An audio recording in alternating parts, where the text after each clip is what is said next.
got the piano tuned today. And I was just saying how different it sounds now that it's tuned. It sounds way less old.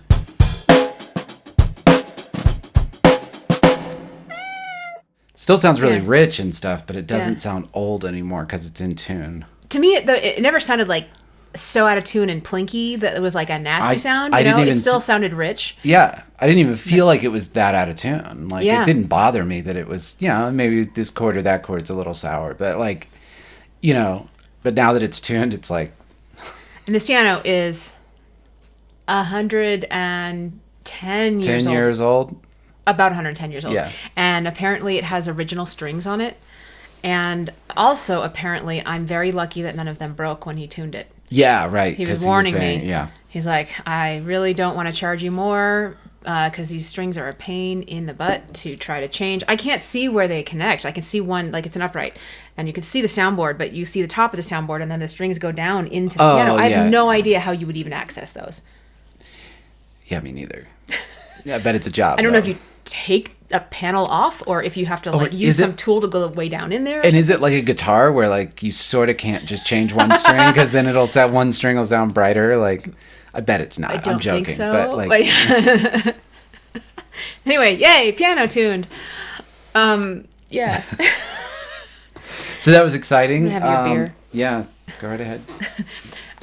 So we had a big gig this weekend. We had a big gig this weekend. Boot Barn in Colorado Springs. Mm-hmm. The hall, not the shoe store. Boot Barn Hall. We didn't play in the actual clothing store. That's our third time playing there, I think.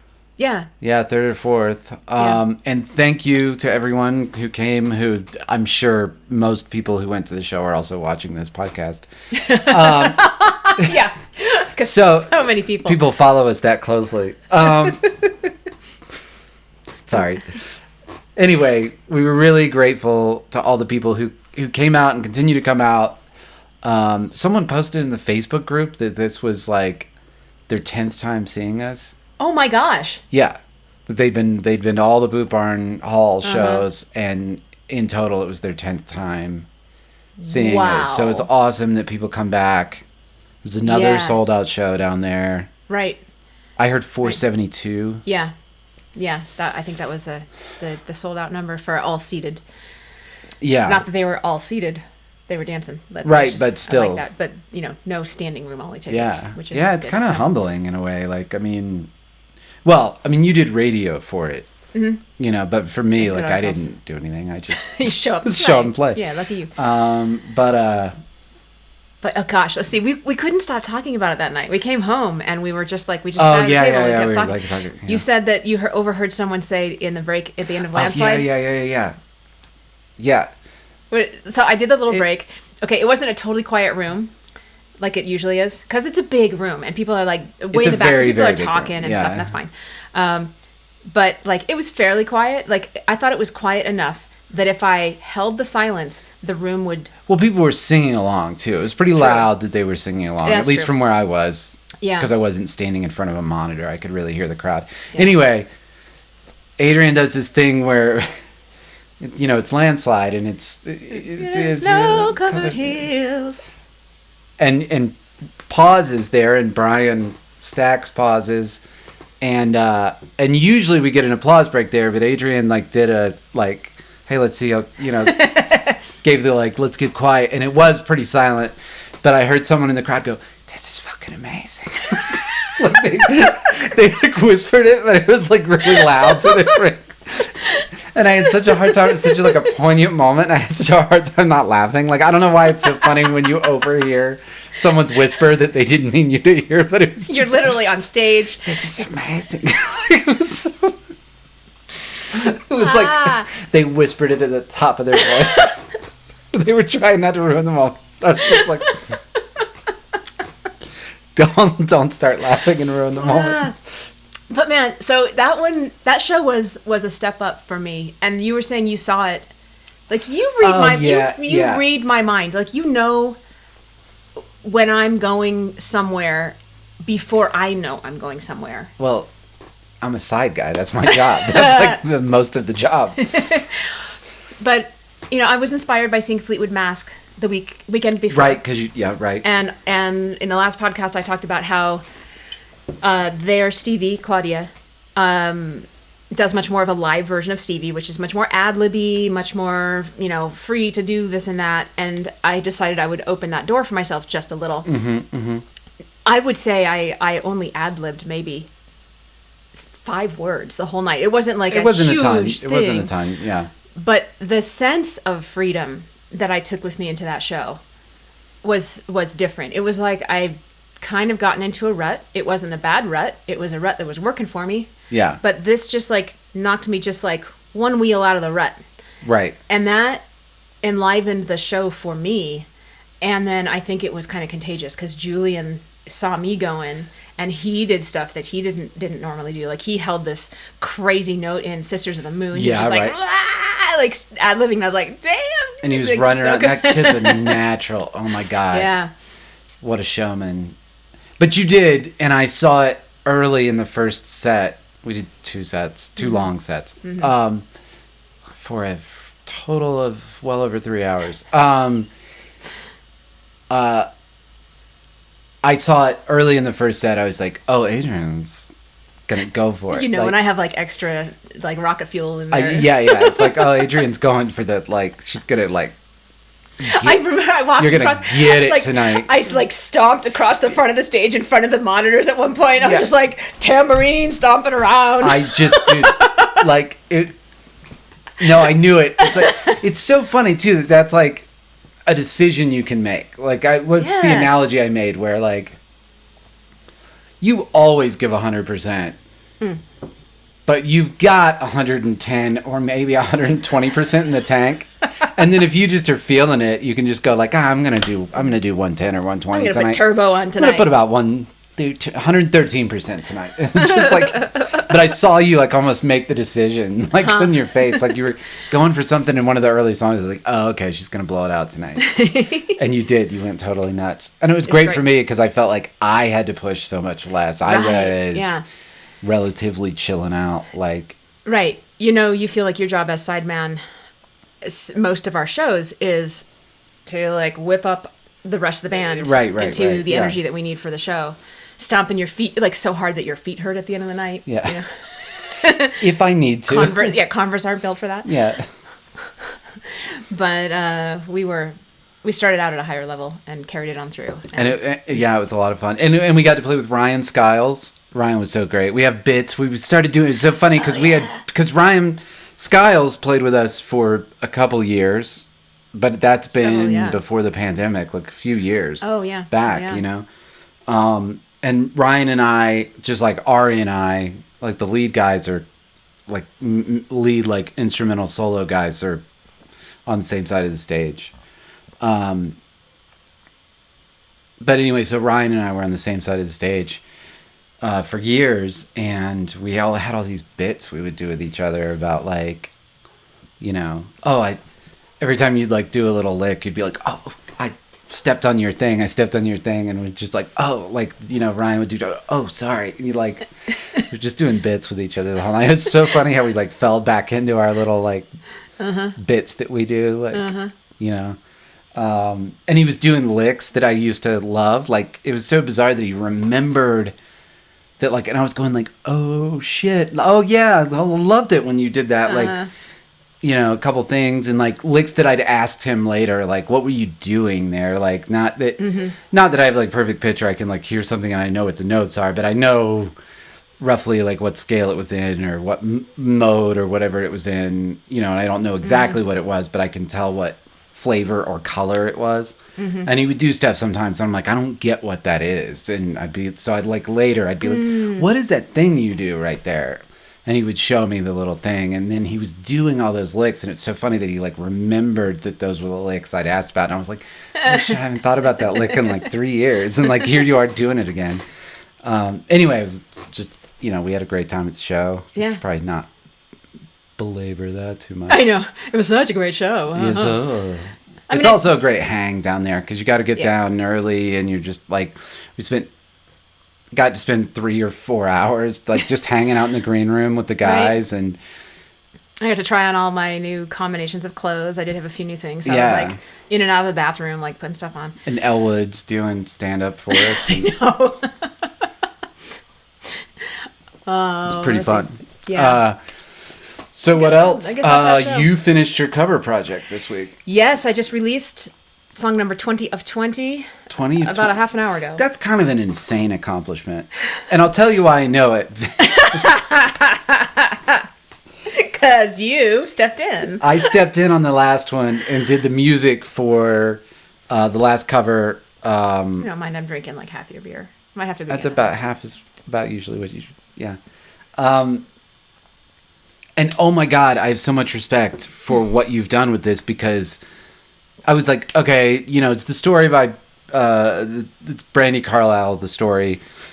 Amazing song, amazing production. I was like, oh, well, I'll knock it out. Like you said, I did it very faithful to the thing, so I just wouldn't even have to think about like reinventing parts or whatever. And I was like, man, it's going to take me like maybe 2 hours, But you have to video it. And that, oh my God, is so much work and so much frustration. And you'll get like 3/4 of the way through a perfect take. And then you like glance at the camera and I forgot to hit record. Or like your phone memory is full because you just recorded like 5 takes, or like your battery power is low, like, and just like the frustration level. If you do see the video, I'm making horrific faces when I'm playing drums. I know, because I'd done it like 10 times and the playing was fine, but something had happened with the video every single time. So I was like, I'm not screwing this one up. This one has to work. I can't do this anymore. Yeah. I've been working on this for like a solid hour. And again, it's the video aspect of it that makes it so challenging, because it's not just playing this stuff. Because it's like, if I just had to play it and I could punch in and I could like, oh, I messed up, so let me go back a bar or two and I'll start over again and I'll fix my... But you can't do that when you're videoing. I mean, you could, but it would be an editing nightmare. You'd spend way more time editing the video than it's worth, so you have to do it. And... oh my God, I have so much respect for you doing 20 songs in 100 days. That is a lot of work. Yeah. With the video and everything, it looks easy on the video to the point that I thought it would be kind of easy. Yeah. It's like, well, you're recording anyway. Just turn on the video, right? Yeah. No, it's half of the time you either forget to start the video or the audio. Like, you get a good video, but you didn't catch the audio, or vice versa. I was, like, screaming curse words while I was doing the acoustic thing, because, like, of the number of times I started doing the acoustic guitar and realized I hadn't hit record over and over and over. Like, yeah. Oh, my God. It was so frustrating. You've done a lot of work in 3 months. That's an amazing... Well, yeah. They ended up getting to be more and more work in general, because... I don't know. I guess there's a natural tendency. You learn some stuff. You want it to be a little better. I mean, whatever. I'm so glad I did it, and I'm so glad it's done. Right. And now I am starting to work on AO music. Yeah. That's going to be fun. Dude. You were just talking about how you do that. I do that. I started doing that. I sort of embarrassed that I do that. I don't even think about them. But anyway, guys, I want to actually release some stuff we never released, stuff we played. So, yeah. What? That's a great... one I've loved. I heard the demo of that. That's great. Mm-hmm. I mean... the production session. Yeah, well, I mean, I didn't add much, but I added some tink of a pencil on a half full glass of water. Yeah. Tink, or something and like you that. had that synth, that fuzzy synth line. Yeah. But all that stuff is the stuff that... It's like putting a tambourine on something, where like now it sounds like a record. Like before it was like, oh, there's all the... The skeletons there, right? Yeah, there's all the instruments in the band, but now there's a tambourine, so it sounds like a record. Mm-hmm. And like the things you added, just like, oh, now it's a record and it's not a demo, Yeah, you're good, man. And I'm telling you, the volume balances that you had were just use my ears. Yeah, that's pretty much what you do.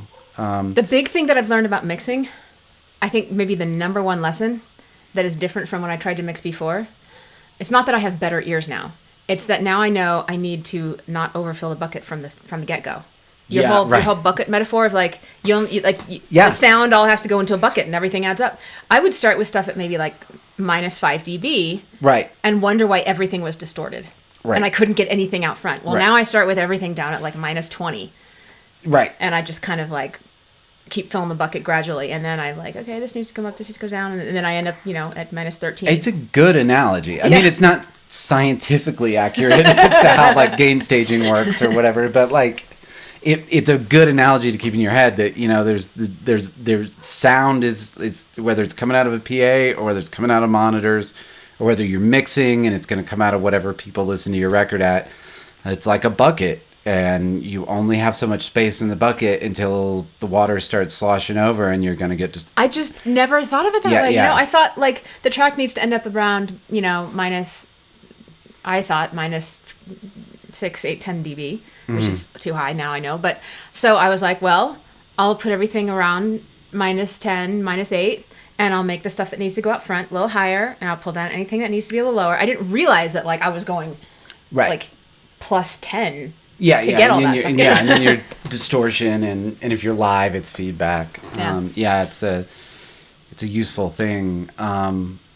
But anyway, excited about the AO music. That's coming. Plus the synthwave project that I am in that is not active at the moment. Stasny and Doug Bohm. I believe is how you say his name. Right. I did write one original for that maybe 2 months ago, like when we started pulling it together. I haven't done anything lately, but I know I did. I produced one cover and one original, and now really? I didn't even know that. Yeah, you heard both of them. I thought one was that Glenn Frey song.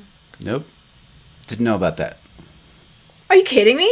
Okay, I have to play that for you. Okay, so... Okay. So, anyway, original... I'm just totally We do a lot of stuff. We do a lot of stuff. So, some things are going to slip through the cracks. I guess. But I always like to show you things I make. Yeah, well, me too. Anyway, you were saying? Oh, nothing. I'm just looking forward to making stuff that's not covers now. On our schedule. Yeah. I'm totally in. I'm in the mood. And I think we're going to be better now about not being so precious and just kind of like being a little more rock and roll about it. That's been a huge takeaway when you're trying to get a song done in 1 session, 2 sessions, 5 days. I mean, you just got to be like, that sound is good enough. That playing is good enough. And a lot of it just kind of like. You don't hear it in the end, or it's not important. Now, there is stuff that I would like to be better in all this stuff. Like, I would take a little more time if we really were releasing all this, but... Always. I think our bar is going to move. Like, oh my gosh, that Elevation CD took freaking forever. But it's immaculate. It's unbelievable. Bobby Salvaggio mixed that, but like, and God bless him, because like every song was 100 tracks, like, oh my God, 30 or 40 tracks of vocals stacked up, and like all these synth sounds flying around, and if I listen, it holds up. Like that thing, it holds up. Like that's a work of art. Emphasis on the work, maybe, but like it's definitely. But I think we're going to be a little more rock and roll going forward. And spend more time on the fun parts. Exactly, be a little more fun with it. Speaking of Jonathan Half Zen, right? You just finally finished up his record. I mean, I should say finally finished up. We've like all the mixes are approved. I have to go through with a fine-tooth comb and edit some things before it goes to mastering. But. And what else? You worked on Casey? Worked on KCHB, doing some stuff. That was a good lesson. I really she gave me a note on what she wanted it to be. Like this album, like anyway, sometimes it's an original. She wanted to give you. It's an original, and sometimes what people do is they come in and they have this original, and like they just sing it. They don't have any music. They just like. I've been working on this thing and I just sing it. And so, I'll give them a beat and then they lay down their vocal and then I'll turn it into a production, with a song, which is what I did with Jonathan House, and that's how we work together. We do it a little more back and forth. Like he sits there more while I'm doing it. But, yeah, it was just like what I gave her was like really close to the record, and she was like, no, that's not at all what I meant. And I was like, like I put too much work in before I asked you, is this what you were going to learn this lesson last week. When are you going to learn this lesson? Probably never, but I'm gonna work on it. I'm a work in progress. You know, not everyone's just perfect out of the box. You give and you give too much. Yeah. Well, anyway, second draft of it went great. Oh, good. I want to hear it. So, we totally dialed in on it. I'm using my jazz chords and getting pretty crazy. Got some tritone subs in there. Okay. Cool. But anyway, did that. Did a couple other cover things. Mm-hmm. Right, you worked with Ipecac? How did I not? Yes, of course. I worked a ton with Ipecac this week. We did. Ipecac is a young Denver band. Hard rock, I guess. They're not metal, but they're certainly not just standard rock. And we're doing 2 songs. I'm doing 2 songs with them right now. And we did guitars and all the final vocals. And I found out the singer, Izzy, is amazing at harmonies. Like, it was like, we were going back and forth, and like, I'm not the best with the harmonies because I can hear them, but I can't make them come out of my mouth. So sometimes I'm like describing them, or I have to go to the piano, or I go to Melodyne and I pitch shift their lead vocal to be the harmonies. So, and she got it immediately and just started like, oh, that's a part. And like, as soon as she would lock in on a part, she would just start like nailing it. So, which that's pretty cool. She seems like she's such a like punk rock singer, like just a screamy punk rock singer. It was like, oh, cool, you can do harmonies. Oh, yeah. Anyway, it was a really cool session. Long session. It's been a long week. Yeah. What's the takeaways for this week? We still have more stuff that we haven't talked about up there. Showcase coming up, and a band whose name you don't want to say.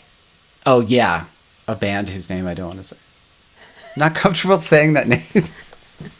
Thunder, and then a woman part. Yeah, and the song is called Speed Queen. If you look up the song Speed Queen, you'll Speed Queen song maybe. And it is an all-girl band, so I guess I should feel comfortable saying that, but I just don't. They chose that name for themselves, so they're clearly fine with it. But anyway, really cool, super classic rock, really Zeppelin-y, throwback kind of, but more creative, not like a, total rip-off thing. But I got to do a karaoke track of that, which is fun because I don't usually get to do karaoke tracks of rock stuff. And so that was, do the drums and the bass and the guitars and then play. So I've been doing a lot of everything this week now that I think about it. Yeah. Yeah. And now it's time to switch over and prepare for the next student showcase. So we have our first of 2 rehearsals for that on Saturday. Oh my God. What? How many songs? 35. Okay. I should probably look at that. Should probably go ahead and look at that. Yeah. Well, it's actually, I would say it's one of the easiest showcases we've done in terms of the music selection. Yeah. Elwood said the same thing. Yeah. I mean, there's some songs that require a little... Some attention. Sure. But you've done all the charts, so, a couple metal songs. I mean, I didn't chart super detailed. I mean, I never do chart super detailed anyway, because Ryan makes his charts and you make your charts, and you'll get into it. I mean, there's a lot of songs, like one of them is Landslide. Right. So there's some songs that need no review whatsoever. Yeah. For me, it's going to be fun because I'm playing bass. You're playing bass? Yeah. What, third full showcase? I was asking you about that. I can't remember if it's third or fourth. It's at least the third. Yeah. So this is interesting because you are also becoming an official side guy with the bass. Like you're picking up gigs. You're officially into bands. Making money playing the instrument. Yeah. It's pretty cool. It's interesting. It was interesting you said something offhand about it, but I thought it was interesting. The challenge is going to be getting people to think of you as someone who also really plays bass, not as a lead singer, because that's so what... Oh, absolutely. Yeah. I mean, just on Friday, Yeah. A bassist. Oh, that's why it came up. Yeah, a bassist who was looking for a bass sub, not for themselves, but for somebody else, doing a favor for a friend, contacted me to get a different bassist number. And I was like, well, that person's out of town, but I play bass. But just everybody naturally is going to think of you as like you're a lead singer. Yeah. No, I couldn't do the gig. It was that night in Pueblo, and it was the next night when we had a gig. And so you were busy, but at the same time, it was funny. Yeah, it's a funny thing. And I totally get it. I mean, I think that's why I probably need to keep doing more bass covers to just remind people that I do that. Right. Yeah. But I have enough work now. I don't necessarily care to do a ton more. Right. I mean, I'd love a pickup gig here and there. Yeah. To be a nice new challenge and meet more people. But it's great that you've got a new area you're working on you're now working as a musician and doing another facet of the whole thing. Yeah. And we're busy enough with the Petty Nicks band this year. And then I've got the 2 bands that I'm in as bassist. And then we've got a duo gig in the summer. Right. And we've got showcases and student showcases. Like, there's not a ton of room for more stuff that I'd like. Right. I mean, there are more nights available, but I don't want to be gigging every single night. Yeah, no, we kind of learned our lesson. With Urban Dance Theory? Just with how busy we were before things slowed down, and then they slowed down and we were like, oh, we actually like being home. Yeah. Yeah, true. Most nights instead of like it's a rare thing that we're both home. Yeah. It's been great to spend more time together. We spend time together whether it's on stage or at home. Yeah, but that's, it's really different. It's like, I mean, when we're working, Yeah. So it's not like, hanging out. Yeah. I mean, it is, but it isn't, So you're saying takeaways. Takeaways. I would say one of the big takeaways from my cover project was I feel like I found my voice. Like my literal your singing voice. I feel like I have kind of figured out what my wheelhouse is and what I like to do, which is it's interesting because I've always thought of myself as being a really versatile singer, and I am to some degree. Right. I have a big range that I can access. And Kristen said that if I had trained classically, I would be a lyric soprano, I think. So I would have been up here all the time. But I don't feel like that kind of person. Thank God. And so I like this buzzy, open, like that's my tone. Right. That kind of thing. The story of who I am. I like low notes, not super low, but what was that? It's just amazing that you can just turn it off and on like a switch. Like it's not my speaking voice. No, it's right. Yeah. But that's been a huge benefit of the covers because with original music, I had no one to imitate and I didn't know how to sing, and now I think I will have a better idea of how to sing our you stuff. went through and worked on a bunch of stuff that you liked, and you actually worked on singing it, which I mean I know you've done, but in a more organized way this time. Yeah, something about hopping around among different styles so quickly right. and recording it and listening back. That is huge. Yeah. That's a big one. I mean, I have to say that was really true of me. Every time I record myself, I'm like, whoa, I need to work on that thing I didn't notice I didn't do well. Yeah. Recording yourself that's really the secret. Whether you do it on your phone or whether you're actually making records or whatever. Yeah. Totally. Takeaways for you? Takeaways for me, I think basically I need to just get a little more run and gun, rock and roll with stuff, especially in the, early phases of things, and definitely I can get way too perfectionist. I had to let the mix on the story go. I hear some stuff I could make it 10% better with another 15 minutes, but you know what? It's fine right where it is. Right. This isn't releasing to Spotify. Yeah. This is just number 20 of 20 YouTube covers. It's the best one already. Yeah, but I just need to let it go. That is a good takeaway for you. Yeah. Because you do not let your musical creations go. You're like a dog, like with a bow. Oh, that's like the only way I know how to do it. Until it is in pieces. Well, in a song, it's going to be all together. But until it is done, until you have worried it to death, it's not done. That's worrying it to death is the only way I know how to do it. And that's what I've said a million times, talking about like, that's why I try not to say it about other people that they're talented, and this concept of being talented, because a lot of people aren't necessarily that talented. They just worked really hard and figured out how to make it work and figured out how to do it. And some people we've met them. We've worked with students and clients that are just unbelievable, with their natural abilities. And I wasn't one of those people. And just like, I had to learn the only way I can do it is just worry it to death. Mm-hmm. Yeah, that's true. It blew my mind when you told me how much trouble you had identifying exact melodies when you were younger. Oh, yeah. When I started messing with music, I couldn't, if you played two notes, I couldn't tell whether those notes went up or down in succession. That's just unbelievable to me. I couldn't hear the difference. I just loved the music. I couldn't hear what any of the parts were. And my rhythm is still not especially good. I mean, it's like, I don't have natural clock. Like, you have a very natural clock. Like, that's, you hear it. And I have developed it over time, but it's not natural. It's from a lot of like working on it, but yeah. Takeaway being, I should let it go more often. Oh my God, like trying to play along to the story click, and like, I made the click move across the song the way the song moved, and it was just like 93.5, 93.7, 93.5, 94, and it was just moving these like half beats. And I'm like trying to play to it, and it was just like hurting my brain so bad because I could hear the click moving. I'm just like, where is it? Like, shouldn't have done it that way. Yeah, I would have chopped the song up and made it gridded.